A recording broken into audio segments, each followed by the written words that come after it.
Hi, this is Gilbert Gottfried, and this is Gilbert Gottfried's amazing Colossal podcast. I'm here with my co-host, Frank Santopadre. We're once again recording at Nutmeg with our engineer, Frank Verderosa. Our guest this week is an Emmy-winning writer, comedian, producer, and actor who got his first TV job at the tender age of 24 and never looked back. He was one of the original writers on the groundbreaking and controversial Smothers Brothers Comedy Hour and went on to write and produce dozens of variety shows in the 1960s and 70s, including the Sonny and Cher Comedy Hour, the Sonny Comedy Review, Red Fox, Van Dyke and Company, Joey and Dad, the Hudson Brothers, the Hudson Brothers Razzle Dazzle Show, Pat Paulson's Comedy Hour, and a personal favorite of this podcast, the Ken Berry Wow Show. In 1980, he co-created and produced the successful sketch comedy show Bizarre, starring another former guest, John Byner, which ran for 6 seasons and helped popularize the most beloved recurring characters in television history, Daredevil Super Dave Osborne.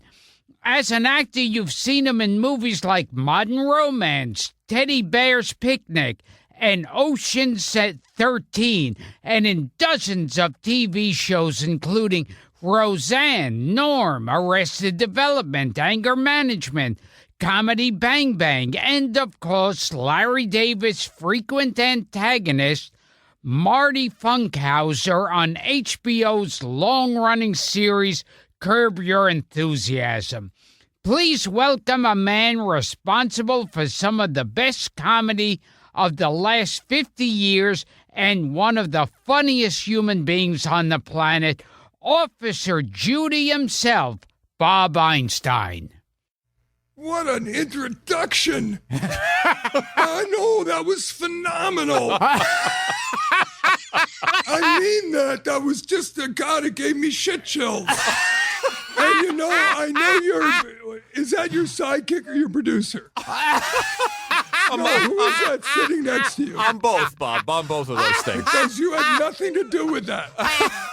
Because when I first it all comes out of Gilbert. Yeah, he said, when I first met him, he said, "Oh yes, I remember you did the Honeymooners, and you did didn't you do wrestling and some other show, the Bisexuals Meet the Transgenders?"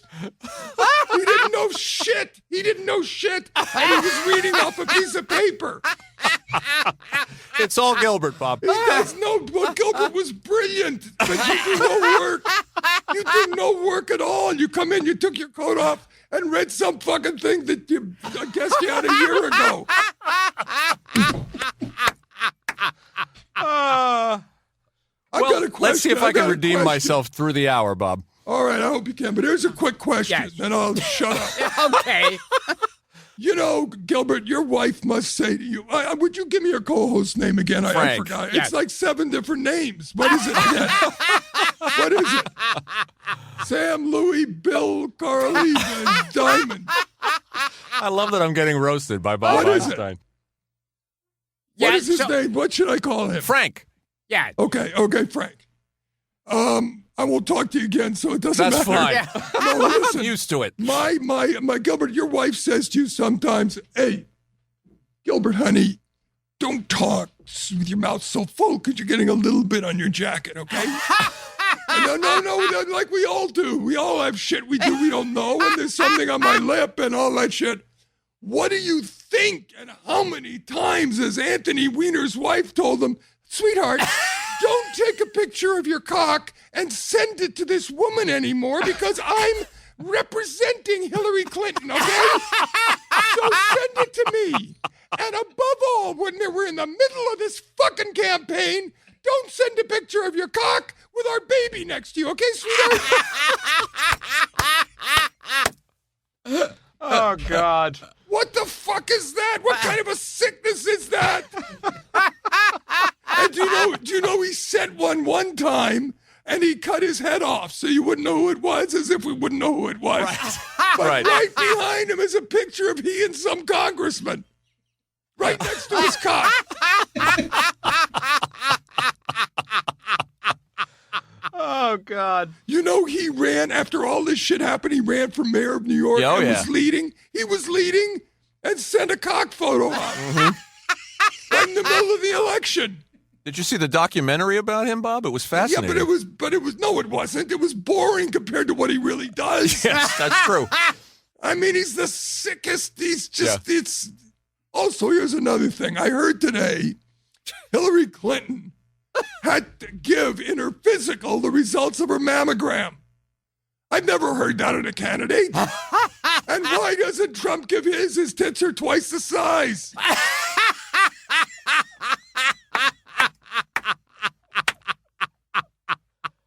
Oh, wow. No. All right, go ahead. Go ahead. Do you have any I'm questions just, to shoot at this man? We were saying to you off camera, off mic, that you've produced specials. Series. You did it again. You did it too. We did it again. For 4 of our previous guests. Look, I've had the pleasure, except really working a lot with you. No, I'm not making a joke. I think you're fantastic. But I've had the pleasure of working with the most brilliant people in the history of the industry. And that doesn't include Beaver. But I worked with Dick Van Dyke. I worked with Red Fox, I produced his show, and it was the most fun. I'm going to give you 2 quick stories. Yeah. That you won't believe that this happens at work. All Red did all day is coke, grass, and fuck. That's all he did all day. But when it came time to tape, it was brilliant. He knew everything. So our first show, we had a set that was a giant tenement, and it turned into R-E-D-D, and he came out of the E, and the music played, ladies and gentlemen, Red Fox, and there's no Red. So the audience is applauding and screaming, and I stop tape. I go to his dressing room, I knock on the door, I hear, what? I open the door, the girl doing his hair is sitting on him. So I see her body, her dress, and his legs. And I said, Red. And from under the dress, he said, what? I said, we're on camera. He said, can't a man relax?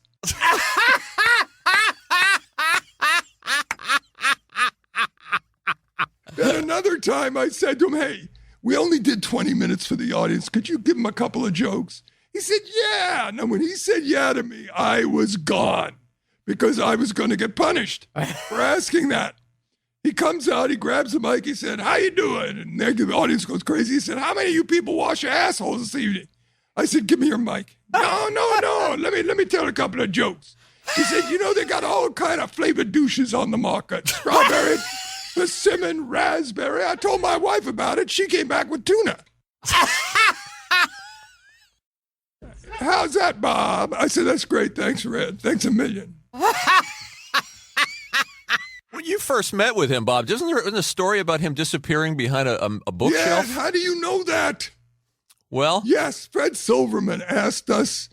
We came over from CBS, and we got a great deal at ABC when Fred Silverman went over there to be the programmer. And he asked us to meet with Red because he was going to take him away from Sanford. So we're waiting in his office. Here comes Red up the stairs, and he's tired. And he knows me, but he doesn't know my partner, Alan Bly, so he calls us one name, Blindstein. and he said, I'll be back in a minute. And he goes into a Charlie Chan revolving bookcase. I'm telling you the truth, it disappeared. It turned around, and now it was a bar. And he's there for a few minutes. He comes out, how you doing? And he's got white shit all over his lip. And I said, Red, you got white shit on your lip. He said, I know, it always happens when I have sugar donuts for breakfast. He said, now listen, what I want to do is a variety show from Harlem. I said, that is a great idea. I just sold my house in Harlem, so I don't think I'll be able to buy another one, so I can't do it. So I'll see you later. Fantastic.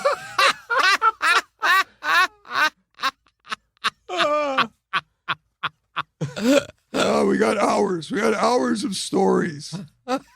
I'll tell you I'm not going to go on. Go ahead. No, go ahead. Go ahead. Go ahead.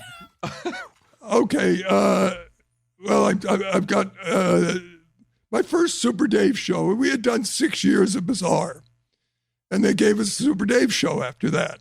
And I said to my partner, we've got to make some kind of a splash. We got to blow people's minds. So I said, we did the show in Canada because my partner was Canadian and it was easier to do the show up there, cheaper. So I said, I'm going to call Ray Charles because we had worked on a couple of our shows. Now, Ray Charles to me was the greatest period that ever lived in anything. I was so in love with what he did. So I call up and his manager answers and I said, hi, this is Bob Einstein. I play a character. He said, I know who you are. I said, well, I'm going to ask you something. I know the answer is no, but we're doing a first show. Would Ray Charles come up to Canada? I said, I already feel stupid saying that, but would he come up to Canada and do what did I say in our first show? He said, I'll get back to you. Hung up. So I figured, sure, I'll hear from him maybe in 1991.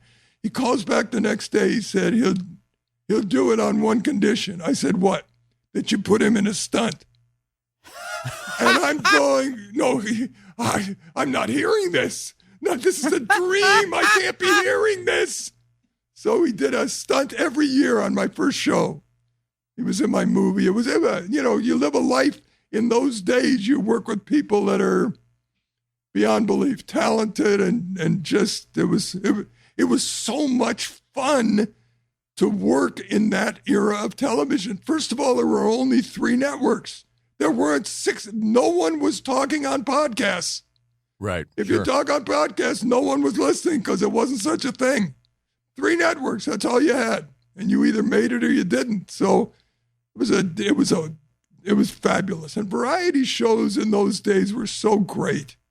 Just really great. And as we said in the intro, Bob, you were a kid. You were 24. You were working in advertising. And I'll tell you, you want to know how this happened, or am I boring the shit out of you? No, it's good stuff. Is anybody listening to this? Be honest with me. No, tell me the truth. Because you and Lee. I just saw Gilbert pick up a magazine. What the fuck? Why? Who? If I'm boring you two, why are we on? This show's very popular, Bob. What is a podcast? What is it? It's the cheapest fucking thing. I asked for a Coke. I got half a bottle here. The other half was already finished. And this setup is like, I'm telling you, I told him when I came out, I felt like I'm sitting at the airport taking a shit and someone came in with a mic.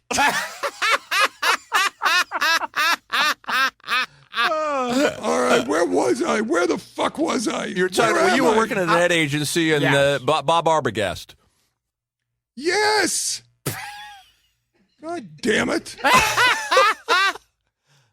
Want to hear a great thing? Yeah, okay, sure. I'm sure this has happened to you, Gilbert. It's the only time in my life it ever happened to me. I'm not bragging. I was under control. I'm doing Letterman, and I come out, and I've got a book that says 3 great stories to read your kids before they go to bed. And the first one was, let me see. The first one was, a priest, you know these, I'm sure, Gilbert, but a priest goes to a barber, gets a haircut, wants to pay. Barber says, I don't charge men of the cloth. So they both go home. Next day, barber comes to work. There's 12 boxes of the finest chocolate in the world. A minister comes, gets a haircut, says, I don't accept money, men of the cloth. They both go home. Next day, 12 bottles of the finest wine. A rabbi comes, gets a haircut. He says, I don't pay. Next day, the barber comes to work. There are 12 rabbis waiting. So I get a good laugh on that. Then I go to, a 10-year-old walking down the hallway of his house. He's screaming in his parents' bedroom. He opens the door. His father's wearing an Oprah wig and bunny shoes. His mother's dressed in a Girl Scout uniform, and they're going at it. He says, Daddy, what's going on? He says, oh, don't worry, sweetheart. We're just having some fun. I'll tuck you in 20 minutes. Go to bed. 20 minutes later, the father's trudging down the hall. He hears screaming in the kid's bedroom. He opens the door. His kid's having sex with his grandmother. He says, Billy, what the hell are you doing? He said, it's not so funny when it's your mother, is it? So I got to scream. Now I got a third joke, and I forgot that I didn't want to tell this joke because it had Oprah in it, and it could be construed as something that it wasn't. Okay. So what I had planned is to substitute Delta Burke for Oprah. And so the joke is Oprah goes to a psychiatrist. He says to Oprah Winfrey, what the hell are you doing here? She said, I'm insecure about my weight. I need help. He said, listen to me. You make $90 billion a year. You're the most revered woman of the last 30 years. Go home and thank God for what you got. She said, listen, I gave you a deposit. I need help. He said, all right, I'll do what I can, but I don't see the problem. Take off your dress. Now take off your underwear. Now get down on all fours and crawl over to that wall. Okay, crawl forward 10 feet slowly, head and ass up. Back up 5 feet, please. Go forward 6 inches. He said, doctor, how's this help me with the insecurity about my weight? He said, fuck that. I bought a black dog-eyed couch yesterday. I want to see where it looks best in the office. So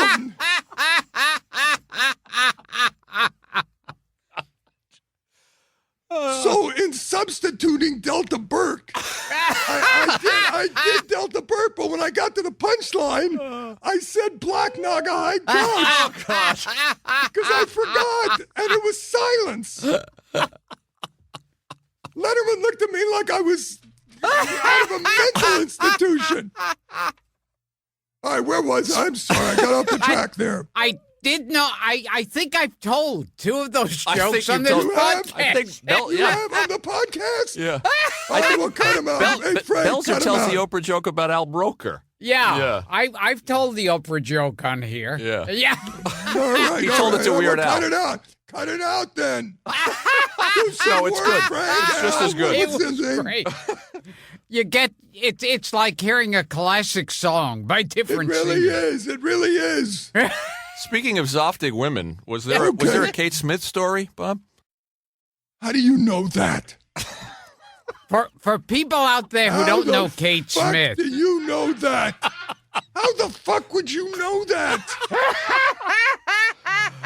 Okay, now remember, I'm a shit kid, but I'm working hard, and we have a writers' meeting, a script reading of the script, and as a mid-break, I have Kate Smith dressed up as Oliver Hardy, and Tommy Smothers as Stan Laurel. And I have Kate saying, well, here's another nice mess you got me into. And the room roared. Okay, we get through the script read. She says, who wrote the another nice mess joke? And I stood up. I said, I did. She said, well, you're the reason I'm not doing the show. And she walked. Oh, God. Yeah, we had to fucking circle her with helicopters to get her back in the building. We love that one. Yeah, but I'll tell you the Bob Arbogast. The Arbogast thing, it's a unbelievable story. Bob was a very hot radio man in Los Angeles, and I loved him, and I used him for a lot of voices in commercials. And he had a local television show with his partner, Arbogast Margolis. So I said, I want to come on as the guy who puts the stars' names in the sidewalk of Hollywood. And you'll give me shit and then ask me how. I said, well, what we do is we study their background, we look into their childhood, we make sure they've never done. I go on this how they, and the guy in the audience said, I heard it's just about money, and I lay the guy away. And I said, I never should have done this show. He said, well, how would I get my name in? I said, do you have $20? Okay, good laugh, and I go home. Next day, my secretary says, Tommy, there's a Tommy Smothers on the phone for you. I said, oh, bullshit. Give me the phone. I said, hello. He said, Bob, Tommy Smothers. I said, how you doing, Tom? Listen, my uncle is a hunchback and he's straightening up today, so I got to go. I'll call you back. Thanks a lot. So I hang up and she comes back in. She said, he's on the phone again. I said, hello. He said, Bob. Yeah, Tom Smothers. I said, it is you, isn't it? He said, yes. He said, I saw what you did last night, and I really liked it. Could you meet me over at CBS today at around lunch? And I'm inside. I'm going, oh, if this is real. Because I didn't care about it. Now it's like I've got it. And that's how the whole thing started. That's how I got the job. And he put me with a kid named Steve Martin, who was working at Knott's Berry Farm. And that's how the whole thing started. It was unbelievable. Without Tom Smothers, none of us have a career. And it was such a gutsy thing to do. I've heard you say he gave kids a chance, young people who hadn't done anything. He was unbelievable. He was one of a kind. And this was his career. And we had done so well. We had wound up beating Bonanza in the ratings. Right. They had already picked us up for 26 more. And then the president cancels us. Who else was in that writer's room, Bob? It was you, Steve Martin, Mason Williams. Steve Martin, Rob Reiner, Carl Gottlieb. Right, Lorenzo Music. Yeah, Lorenzo Music, yeah. Just good people. Oh, it was beyond an experience, beyond fun, beyond anything you could imagine, because eventually you could not get in to see our show. It's a stupid television show. You couldn't get in to see it because it was so hot with young people, and we'd get everybody. I mean, as guests, it was one. I can't even thank him enough ever. Now, I heard, like, back then, the Smothers Brothers, they were the new act in town, but they were still the old guys were still working. So you would have a lot of the old guys on, and that would make the audience accept the Smothers Brothers more. That's exactly correct, except after a while, we didn't have as many of the old guys. And it was all new. It was, and we'd get a Beatle on the show. You couldn't get a Beatle in those days. I mean, it was, and if we had been able to go on the next year, it really would have been something. It's an interesting journey because it sort of started as a typical variety show, and then about 9-10 episodes into it, it starts to take a little bit more of a political turn. And become a little bit. We were really hammering the Vietnam War. Yeah, that's what we did, and it turns out we were right. I mean, it was. I lost 2 friends there. They died. I mean, it's just you can't imagine dying for nothing. But that's what it amounted to. That was a tough time, and at that time you had the hippie cult going on in San Francisco. And then what stopped everything was the Manson murders in Los Angeles. That just stopped everything. Tommy had a lot of guts because, the show was successful and he could have stayed with the formula and not tweak the network, but he believed it. He had something he believed in. He was one of a kind. Not just guts, but he did. He just had a lot of belief, a lot of guts. And we all started out on the Glenn Campbell summer show. Right. And our first show was shown to the head of CBS in Los Angeles.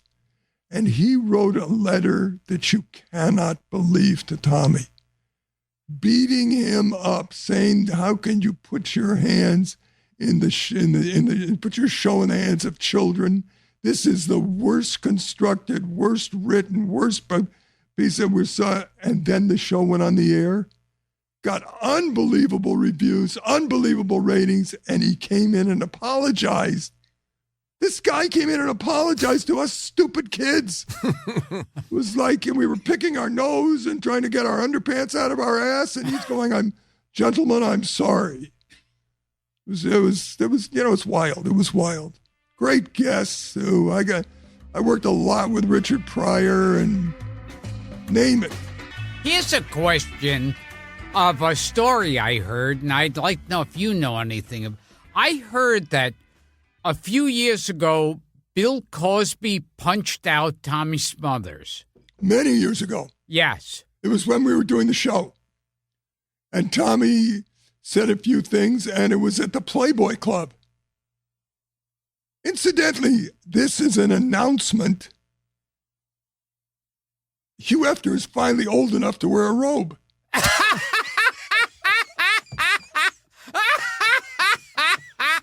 That's great. You know what else is a great story?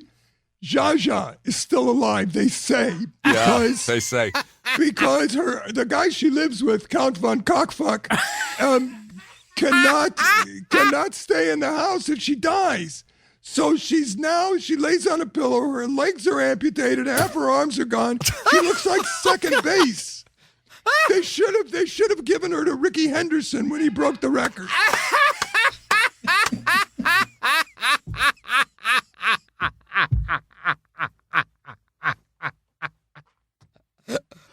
So, can you just finish the story with Tommy Smothers? What did he do to Bill Cosby? David Steinberg told us that story. Yeah? I'd like to hear it. He said something that irritated Bill, which now makes you laugh because of what Bill became. Jesus Christ, America's father, too. Could you come in here a minute, please, and take off your underpants and sit down on my face just for a minute? We'll just try and see if this part works.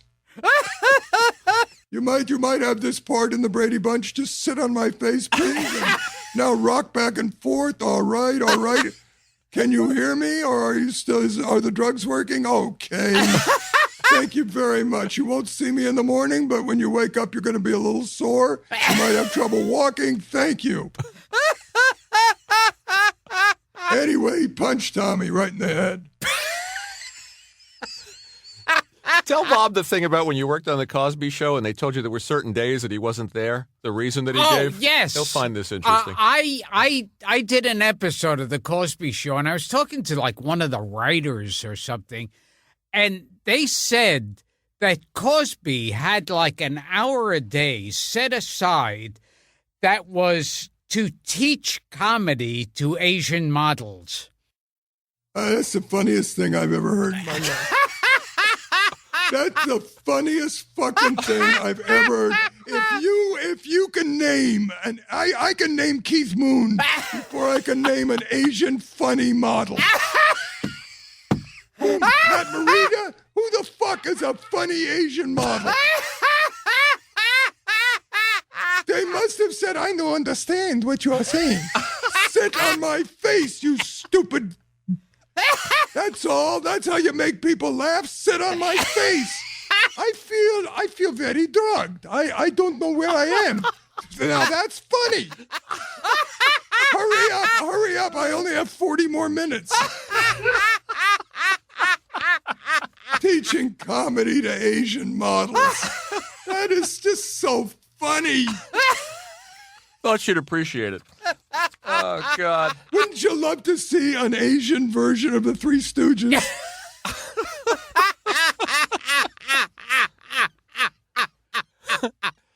That is so funny. God, people make up shit, don't they? But this thing was surprising about Bill. And I'm saying that seriously. Because he was, he made billions of dollars and was really, he was great at what he did and real clean as a stand-up, and his life seemed really clean. And then all this crap happens. Just unbelievable. You just don't know. I've heard that the Smothers Brothers don't want their shows re-aired or re-released because I think they're afraid it's not going to live up to the reputation that it has. Well, I've never heard that, but you know something funny? I could understand it because I looked at the show that supposedly was one of the ones that got us kicked off. And if you saw it now, you wouldn't understand why. I mean, it's so mild. It really is. But yet some of it is pretty brave. I'm watching. There's a documentary called Smothered about the whole history of the Smothers Brothers. Right. And it's kind of fascinating. And there's just to see Pete Seeger singing "Knee Deep in the Muddy." I know, and all that stuff. Brilliant. Yeah, and then there's George Siegel comes on, and Tommy and Dick do an draft dodging song. What about Belafonte? Don't Stop the Carnival. That too. Yeah, that was that was brilliant. Yeah. And just watching it, even now, I mean, you say some of the stuff is mild, but I was watching the documentary, and even by today's standards, I can't believe they got away with what they did. No, and I know in those days, there were a lot of marijuana jokes, and I had never smoked marijuana, but I'm writing the jokes. I don't know why they're funny, but I'm writing food tastes good and all this shit. So finally, at a party at Tom's house, I decide to try a cigarette. And I don't smoke anyway, but I inhale it.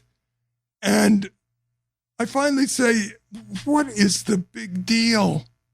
What is everyone talking? And I realize I'm talking to myself in the bathroom mirror. And I went down and I ate through the entire line of food. And then I came up to this girl who worked with us and I said, can I ask you a question? When are we going to finally fuck? And I am now talking to her boyfriend right into his face. And I said, that's a joke. I'm a comedy writer, my friend. Now, if you'll excuse me, I'll go sit on the cake. Tell us how Officer Judy came to be, Bob. Officer Judy came, it started out when we had Liberace on the show, who was a great sport. And we said, ladies and gentlemen, Liberace. And he came out and we pushed out a piano that was 55 feet long. And it just pushed him right off the stage on his ass. And then we did something else. And then he's playing the Minute Waltz. And I came down as a cop on a motorcycle and arrested him for playing too fast. And the next week we had Judy Collins on. And Judy, you know, had a beautiful voice. And one of her songs was Broken Windows and Empty Hallways. And it was so beautiful. Oh, the Randy Newman song, yeah. I think it's going to rain today. I think it's going to rain today. And so Tommy said, Liz, she'd already done both a song earlier. Once again, Judy. And the curtains open, and there I am on my motorbike lip-syncing her song. And I finish, and Dick says to Tom, what was that? He said, what? What? He said, what was that guy doing, lip-syncing Judy Collins? Oh, he said, it's nothing. I was speeding coming over here, and I got a ticket. And he said, if you let me on your show, I won't give you the ticket. And he said, and you did that? And then I walked up and blocked the both of them on camera and said, Tom, he said, what? I said, how'd I do? He said, you were great, Officer Judy. And that's how it started. And then what that character became was an out for any piece we didn't have an ending for. People thought we were brilliant. Right. But it was a fun character. And Frank and I were talking that you produced or directed the Rich Little. Another nice mess. Yes. Yeah, that's fascinating. Yes. He was great in that. Rich Little and Herb Boland. Yeah. It was Nixon and Agnew as Laurel and Hardy. Right. And pretty good Laurel and Hardy impressions, too. Really good, but released at the height of Nixon's popularity. So, I find conflicting stuff about it online, Bob. Did the Nixon administration actually get wind of it? Yeah, they were not happy. Yeah, they were not happy. Surprising because Nixon had such a great sense of humor. A feather in your cap. Oh, God. Oh. We want to ask you about some of these variety shows, Bob. First of all, Pat Paulson show. What was Pat Paulson like? He was as sweet a human being that God ever made. Ever. I just loved him. Speaking of elections, yeah. Oh, he was the first of those celebrities running for president. And the one that really worked. It was a campaign.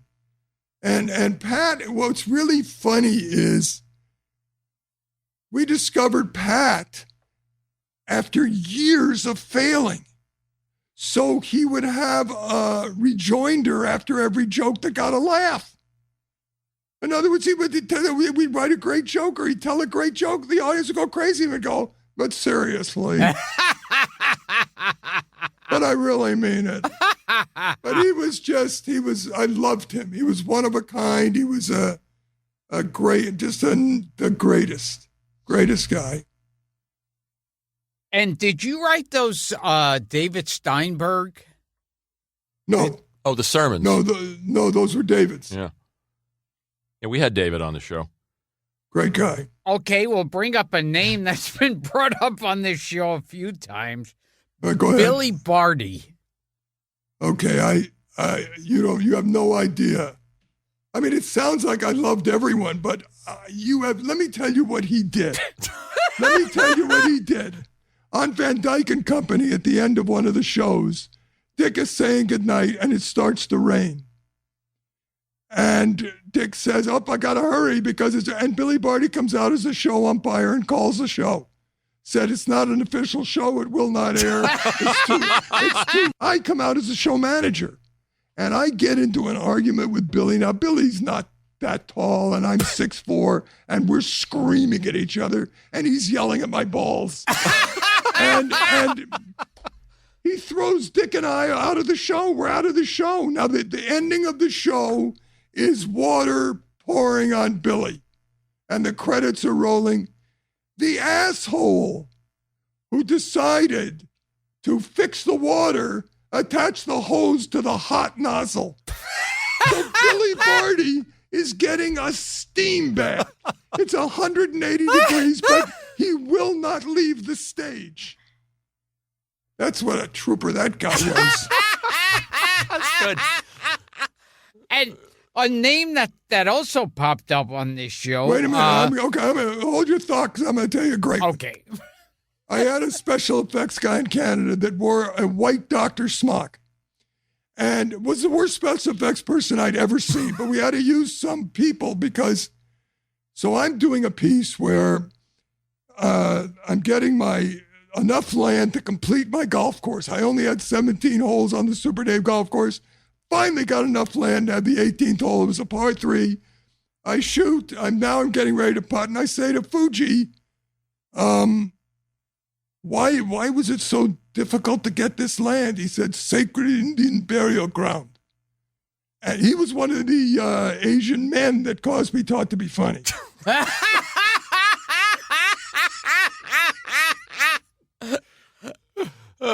And I said, and they don't mind? He said, no. And I get an arrow in the ass. And you pan up, and there's an Indian on horseback with a golf bag and arrows and a bow in it. So I say to the special effects guy, how are we going to do this? Because I know I'm going to get hurt. I'm positive. He said, all right, here's what we're going to do. We're going to build a special car for a saxophone and put it in your pants in the back. That will take the brunt. I am going to slingshot a razor arrow on a nylon line, and it'll go into that safety thing there, and when you feel it, you fall over. And I say to myself, how far is this going to go into my ass? So now we're ready to do it. I hear the arrow coming on the line, right through the guard, into my ass. And I am telling you, you have never had a pain like that. This was a razor arrow into my ass. I'm doing comedy. So before I fall down, because I'm not doing it again, I look over at the special effects guy, and he gives me a 2 hands up. You would have used it, you know. What are you going to do? It didn't work. All right, I'm sorry. Go ahead. You were going to ask me something. Go ahead. Joey Heatherton. Oh, my God. Oh, my God. I'll tell you 2 Joey stories. First of all, in her day, there was never a human being on this planet that was cuter. Never. There was nothing you would not say, God, if I could get that little toe on the left foot straightened out. Boom. No. Nothing. Teeth, tongue, thing, boom, bang. So we sit down and I said, Joey, we're doing 4 summer shows. We don't have a lot of money. You're going to have to go out and try to help us with guests. She said, we're booked. I said, we are? She said, yes. Sinatra will do the first show. Bing Crosby will do the second. Dean Martin will do the third. And Mel Torme will do the fourth. I said, what? What? How do you know? Promised. My first guest was Gary Berghoff. And I had to give him a song. I had to give him a song.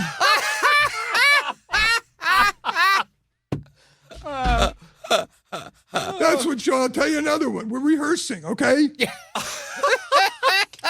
So she's got a low-cut dress, and she's singing and twirling, and as she twirls, I see she isn't wearing underwear. So it's hello, Dolly, and I call up to the booth. I said, we got to stop for a minute, please. And I go in. I said, Joey, you're not wearing underwear. I know. I said, why? Makes my legs look longer.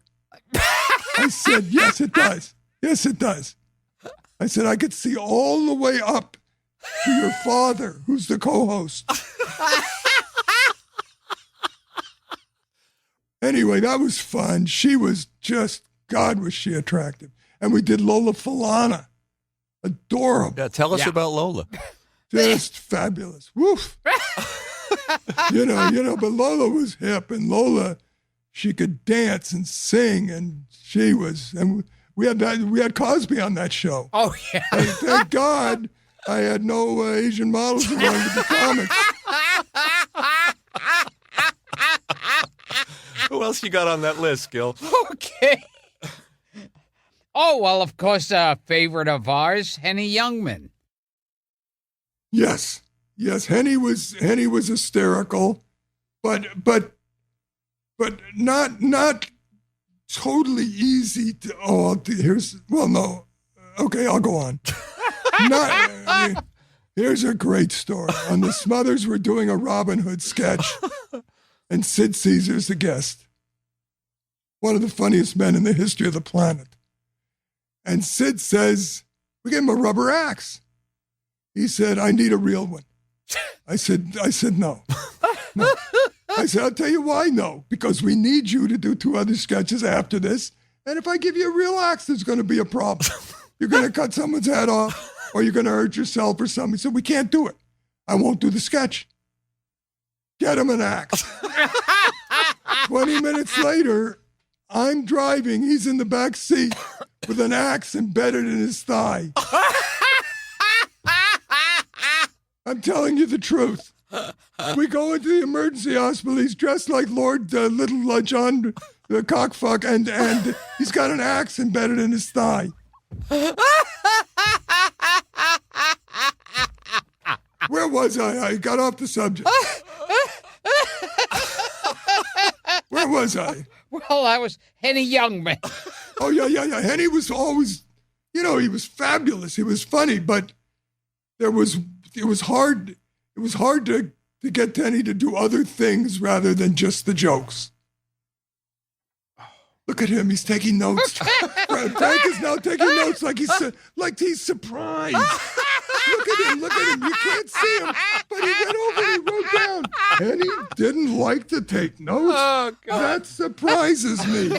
I must ask Henny if he's still alive, if he knew Keith Moon. Victor Borg. Victor Borga? Yeah. Brilliant. But we maybe worked with him once, but, he did what he did. He was brilliant. Who else you got on there? Okay, Andy Williams. Oh, loved him. Did his special, he was great. Great entertainer. And, Sonny Glenn Bono. Glenn Campbell. Glenn Campbell. How about Glenn Campbell? He's on the list? Yeah. Brilliant.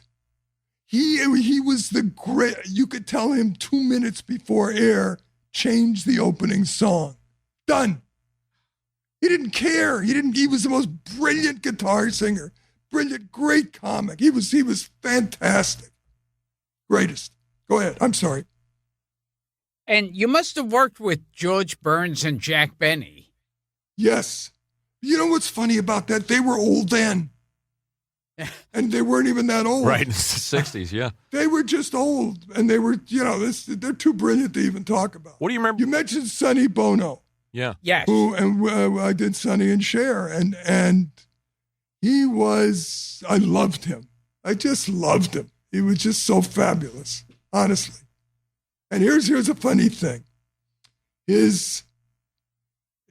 When he broke up with Cher, which was a crazy mistake, they were so hot. Yeah. So great. If you're having problems, fake it. They're picking up Chastity. He's going to have a cock one day. Fake it. You know what I'm saying? You understand what I'm saying? So they decide to split. Sonny's manager comes to me and says, Sonny's going to open in Vegas. I said, he is?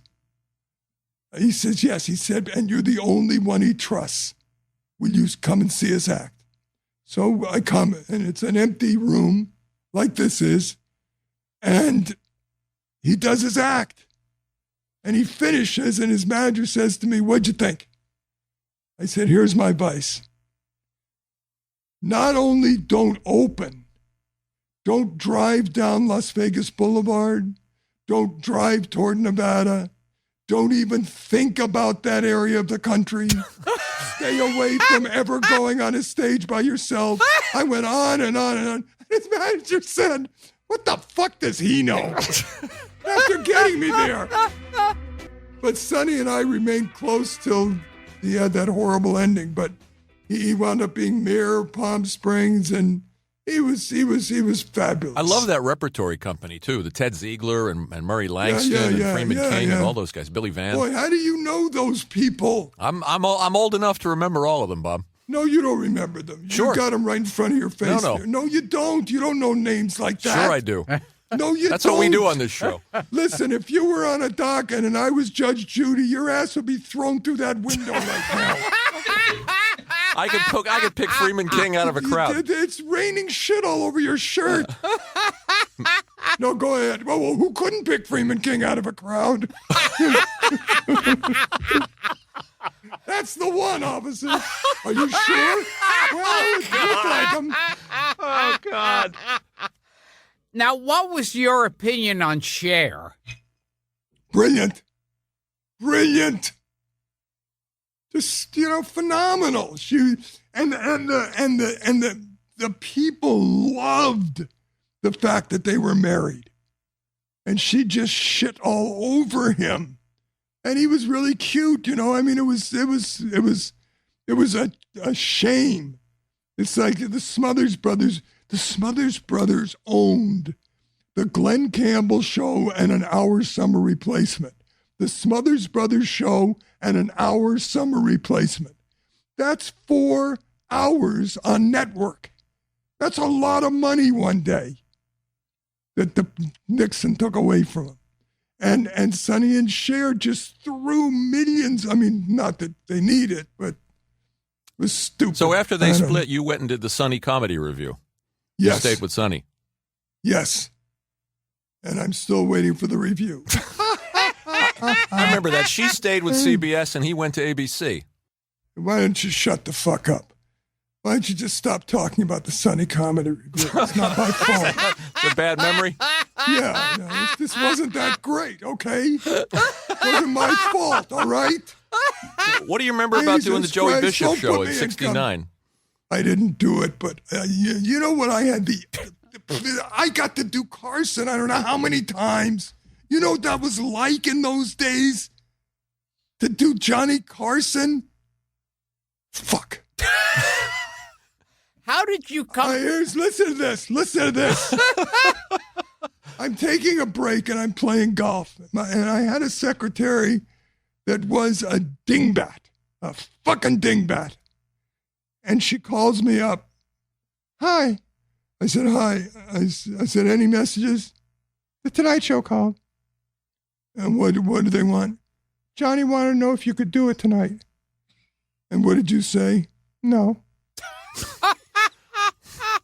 I said, here, listen, before I completely destroy my golf clothes, I want to know that you said what I think you said. You said no.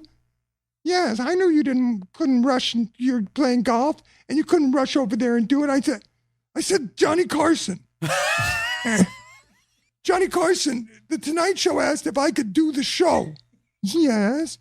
And you said no. Yes. What was I supposed to say?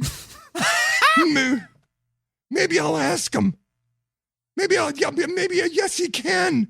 Yes. He's in a coma. He's in a coma, but he can do it. Oh, it was the greatest. Carson was the greatest. And you know what else? When I was really young, I co-hosted Steve Allen's television show and radio show. He was like a second father to me. I loved him. I'll tell you a great story, okay? Brandon Tartikoff, who was head of NBC, was coming over to do the Steve Allen radio show. And Steve had horrible furniture in his studio, like this place. And so Jane decides to get beacons and bring furniture over from the house. And she is rearranging this place, and we're about 20 minutes from air. She's in her nightgown. Someone says, Brandon's here. She goes into a closet, slams the door, and was there for 2 hours while we did the show. And at every break, I would walk by the closet and say, is anybody thirsty? Would someone like a little nosh, a little something, a bagel or something? Could you use a cup of coffee, anybody? And then I put my mouth really close to the closet and say, how is it in there? Is it hot? It's the greatest life a person could ever live. You know, it's just the greatest. You got a Mike Douglas story or two, Bob. I'm Mike Douglas with tell me who again? Because you know. There was the one where with Peter Marshall showing up and Oh, this was so great. Mike Douglas is, I'm glad you brought this up. His co-host for the week was Sly of Sly and the Family Stone. Okay? And Sly was stoned out of his mind. And so he comes out and he says, we got a great show. We got this, we got this, we got this. And we got the great Sly Stallone. Are you happy? You're getting married this week, I understand. Yeah, we're going to do 2 concerts and some shindig, and I don't know you. No, but what about your wedding?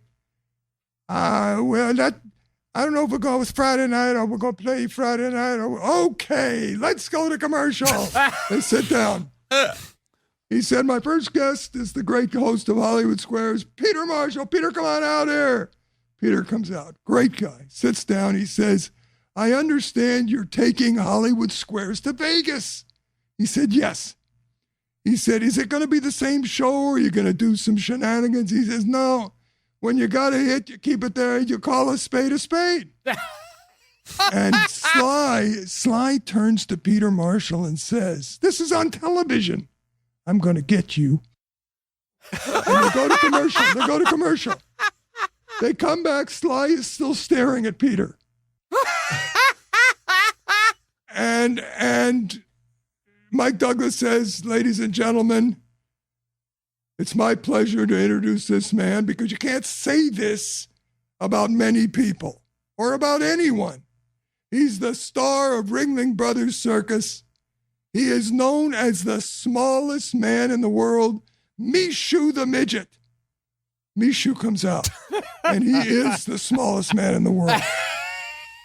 And they lift him up and put him in the chair, and now all you see are the bottom of his feet with him sitting there. And Mike Douglas with Sly still staring at Peter. He says, Mishu, when did you first start with a circus? He says, Brotik. He said, when did you get started with a circus? He says, what? Cricket. Does he speak English? Mike Douglas says. Oh, okay. Wouldn't you ask that before you brought him out? Yeah. So now they bring him out, and the panel, is Sly staring at Peter, Misha the Midget, and an interpreter interpreting for Misha the Midget. That was the show. And then another time I came on with, who was it again? I forget. God damn it. It was a famous actress. And I came out and said that, did I ever tell you the time I came out? I'm boring the shit out of you now. No, tell us this one. No, I just came out and said that she gave me my start in the business. Just to confuse her. And she said, I remember. So the whole thing was done. I didn't know what to say. Was it Martha I didn't know Ray? what to do. Yes, it was Martha Ray. I remember, she said. I remember you. I said, oh, okay. Well, I can't thank you enough for me. But what was I going to say now? I had a good story and I forgot it. Oh, did you ever hear about the time Steve went to fill in for Dick Cavett? He fills in for Dick Cavett. I come out as Gil Grabowski, the head of the Polish Anti-Defamation League. And I'm suing the networks for telling Polish jokes and artificially sweetening them. There was a time... There was a time in television you couldn't tell Polish jokes. You remember that? Yes. Yes, okay. So, and Steve says, well, do you have an example? And I said, yes, but I cannot name the network. I said, Johnny turned to Ed. Now the audience goes up. Go back. And I stare at him. I said, how did a Polak get 500 holes in his face? Learn to eat with a fork. Now Steve is dying because he's dying at me doing it, and he hasn't heard any of the jokes. And why does a Polak carry shit around in his wallet for identification? And I go, oh, so why did it take 500 Polacks to build a house? One to hold a hammer, 499 to turn the house. So I get up and I said, let me tell you something. I thought you were the one host who had an ounce of intelligence. But you're just like all the rest. I'm sorry I did this show. You will have a lawsuit coming. He said, wait a minute. It's not the Polish part of the joke that's funny. Is there an Italian here? Guy stands up in the band. Why did it take 500 Italians to paint a house? He said, one Italian to hold the brush and 499 Polacks to turn the house. So I throw my shit down, and the Polish people went nuts. They went nuts. It went to the Supreme Court. I'm telling you the truth. It was wild. The whole thing was wild. Hey, are we almost done? Is that what you're saying? We can keep going. There's a Mike Douglas story about Planet of the Apes. Well, he opens with a monkey, Planet of the Apes. And he's promoting the movie, and he's got an ape out there, and he's holding the ape kind of by the hand, and the ape says, fuck you, and leaves, and goes out into the audience. And is now swinging on the wires and going fucking bird shit. And they had to blow a dart in him in the newsroom. And you should have seen Mike Douglas's face. Oh, God. It was just unbelievable. What do you got, Gil? Oh. Let's talk about Super Dave. Yes. For a minute. How did you develop that?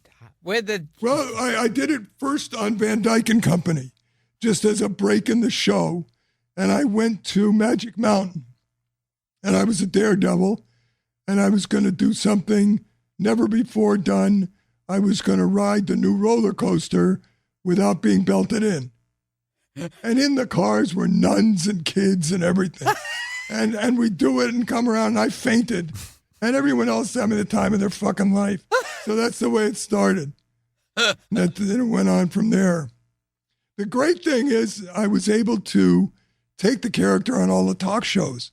And I showed clips from my show, which was on Showtime. And it was like I did the clips for the Tonight Show. You know, it was fun. There's that. Of course, it's got to be everybody's favorite. The piano on top of the. Yeah. That was so great. What made that so much fun was when we shot it. We had 6 cameras for the endings of the joke, and we could see it with our eye that it was perfect. You know, you don't know until you do it. But that was, and then I had another guy. I was sitting in a chair in front of a $25,000 glass bulb wall, and a big, huge iron ball was going to come in, and I was blindfolded. And at the last minute, I was going to dive out of the way because I could feel the weight, the smell of the ball, all this shit. So here comes the guy with the iron ball, gets out of his truck, and he's got "I love pussy" on his shirt, on his T-shirt. So he says to me, "Where do you want me to hit it?" I said, just hit it.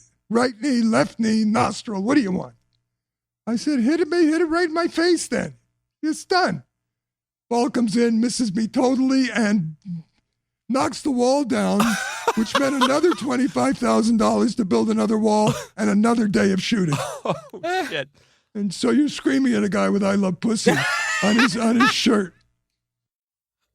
I love the guillotine gag, too. The one on Bizarre. There were so many good ones. Which was it? One of your specials when you did the steel drum, when you did Stump the Band? Yeah, no, that was my series. Oh, that was a series. I love that gag, too. Yeah, that was great. Oh, there's a question being asked. There's a question here from about, Paul Rayburn wants to know about Marty Funkhauser. Why are we on so long? Is that what he said? Is that what he just said? No, he says ask about Funkhauser. We're going to wrap up in a minute. Funkhauser. We're going to wrap up in a minute. Don't worry. Oh, what is that? He wants to know about Funkhauser. On Curb Your Enthusiasm. Oh, it's the most fun. It's the most fun because it's all ad lib. So you come to the studio and you see what you're going to do as far as what you're going to try to get across in the scene, and then everything is ad lib. So you're, I'm looking, and let me tell you what I just saw, which was so great. I can see these two guys from where I'm doing the show, and Gilbert just yawned. He yawned and put his hand over his mouth while I was explaining, and I saw Frank take some toilet paper and wipe his ass. They are so bored with me. Wait a minute. This guy wants to know about Marty Funkhauser. Okay, go ahead. Hello, yes. No, I'm still on. The cocksucker won't get off. What do you want me to do? Jesus Christ, we got a podcast. Who the fuck is listening to this anyway? Okay? Is Curb coming back, Bob? Yes. Good. Yes. Do you want to hear the greatest joke of all time? Sure. Okay. Well, I'm telling this to Absolutely. you, Gilbert. But I'm sure I told it on Seinfeld. You want to hear it? It's very dirty, but it's... Yes. Woman's very afraid of the size of her opening. Do you know it? I'm not sure yet. Oh, yeah, you Goes did to her this one. mother. This one was on Curb, but it's good. Yeah, tell it. You know what? You know what I'm going to do? I'm going to go outside and hang myself by my nuts. I'm going to get a very thin wire and hang myself by my nuts. Because you just took all the momentum away Tell from the it. joke And first. you're going to make him yawn again, and then I don't know what I'm going to do. Why don't you guys have something to eat, and I'll take a break? Why don't you go teach a Japanese woman how to fart?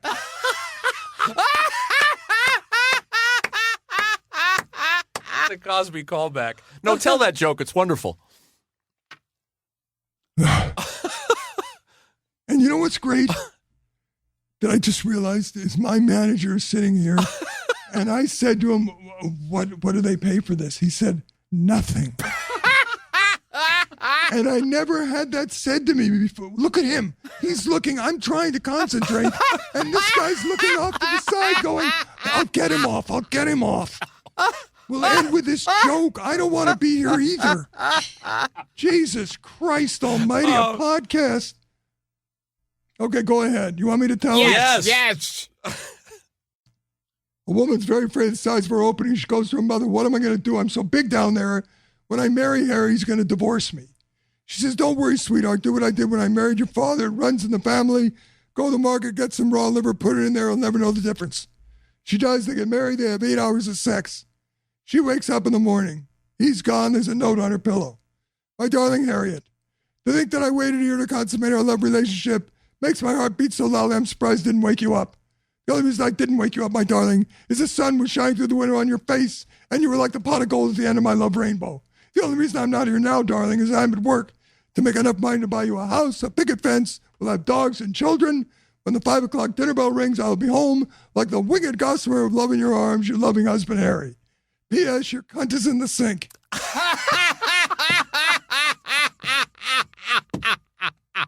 It's a great show.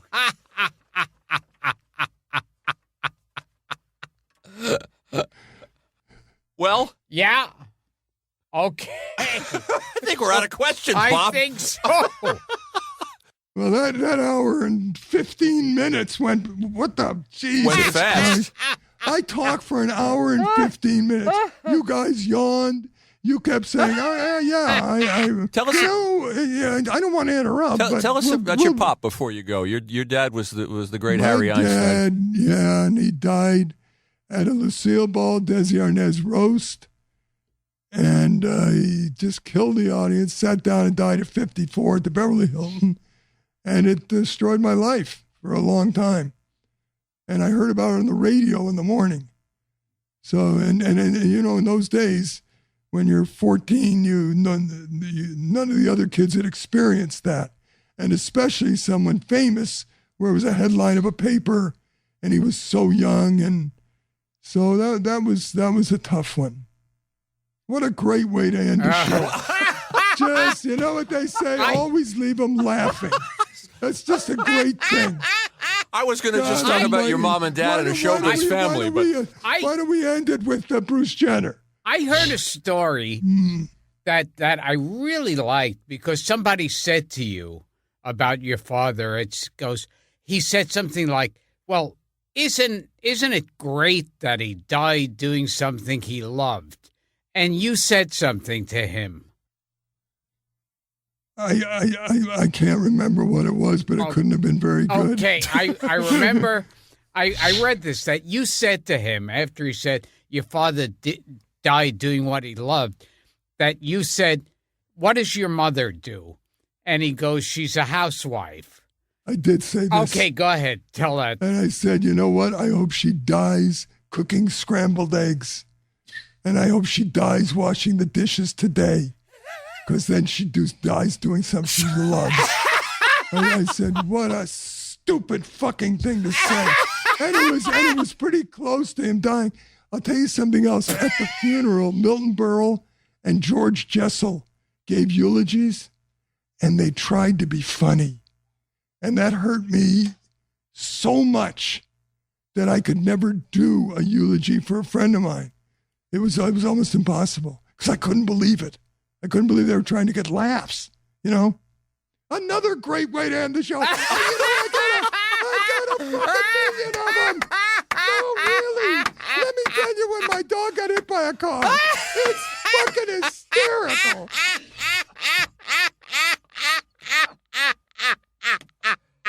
oh God! All right, Well, I'm out of bullets. I guess we got to end up with a big laugh. I heard you say about your dad. I want to say this too. I heard you say about your dad that he really was a brilliant comedian and he never threw humor away. Brilliant. What was so great about him is I used to watch other comedians, which I didn't realize I was doing, but and watched who he laughed at. And it was interesting. It was fascinating. And he never threw away anything. Yeah. Never threw a line away. I'll give you one more story because Sure. we can't leave on that. My first meeting with Red after we agreed to do the show was at his house on Mulholland. And Al and I are talking to him, and we see with the monitor, he's got 700 televisions to see who's coming down. Sloppy White is coming down.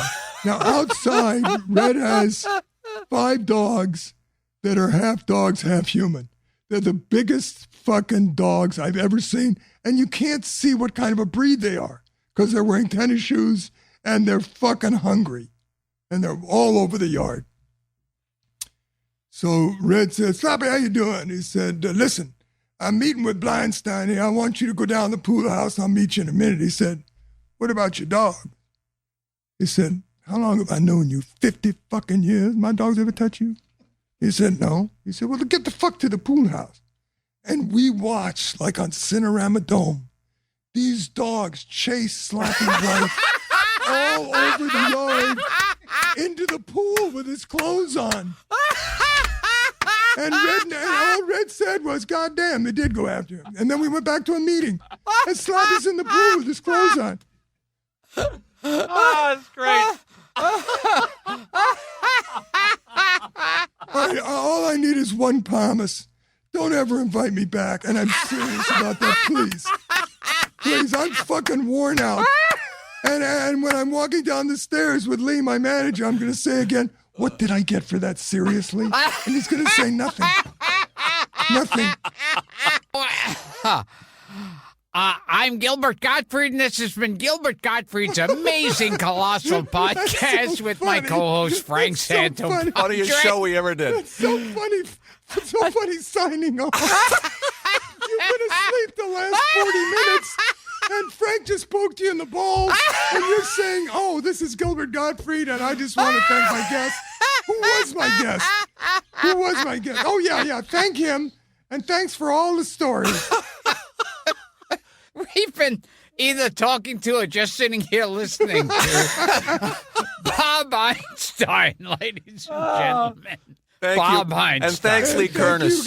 Thank you, guys. Thank you, babe. Thank you, Lee. Thank you, Sean. Thank you, Andrew. And thank you, Bob. It was great. My pleasure. I'll see you tomorrow. Let's do it again. You're on. Yeah, maybe polio will come back too.